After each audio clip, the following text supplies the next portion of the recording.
Mets-le et tu deviendras une beauté qu'aucun homme n'a jamais vue. Mais souviens-toi, avant que Lina ait le temps de se retourner pour demander à la vieille femme ce qui arriverait si elle l'enlevait, la vieille femme se dissipa comme de la fumée. Lina resta figée sur place, tremblant de tout son corps, les deux mains serrant fort ce sous-vêtement étrange. Son cœur battait très vite, non pas d'excitation, mais de peur. Elle était née dans une famille pauvre en Allemagne. Elle était aussi mince qu'une branche sèche, son visage était laid comme celui d'un singe. Elle n'était pas jolie et n'avait pas de jolies courbes. Tout le monde se moquait d'elle, mais derrière ces moqueries se cachait un secret. Lina était née avec un don rare, une bénédiction qu'elle n'avait jamais demandée. Avant de mourir, sa mère lui avait chuchoté « Tout homme qui épousera Lina passera de rien à la richesse et à la prospérité ». Mais Lina n'en parlait jamais. Elle ne cherchait pas la richesse, elle cherchait le véritable amour. Un homme qui ne regarderait pas son visage,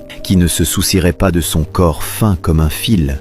Un homme qui la choisirait pour son cœur. Les années passèrent et aucun homme ne s'approcha d'elle. Même les célibataires désespérés évitaient Lina comme si elle était une malédiction. Certains disaient même à voix haute « Même si Lina était la dernière femme sur Terre, je resterai célibataire toute ma vie ». Ils ne savaient pas qu'épouser Lina, c'était épouser la richesse elle-même. Lina accepta son destin en silence. Elle plantait du manioc derrière sa petite cabane, allait seule au fleuve puiser de l'eau. Dans sa chambre, elle dansait sur une musique que seul son cœur pouvait entendre. Puis vint la fête du manioc, des couleurs partout, les tambours faisaient trembler l'air et les rires semblaient remplir le ciel. Mais Lina, comme toujours, restait à l'écart. Ce n'était pas son choix, personne ne voulait se tenir près d'elle. Elle resta seule près d'un feu qui s'éteignait, regardant les ombres bouger. Alors, quelque chose arriva. Un jeune homme s'approcha d'elle. Il s'appelait Neil, un beau récolteur de vin de palme. Les gens furent choqués,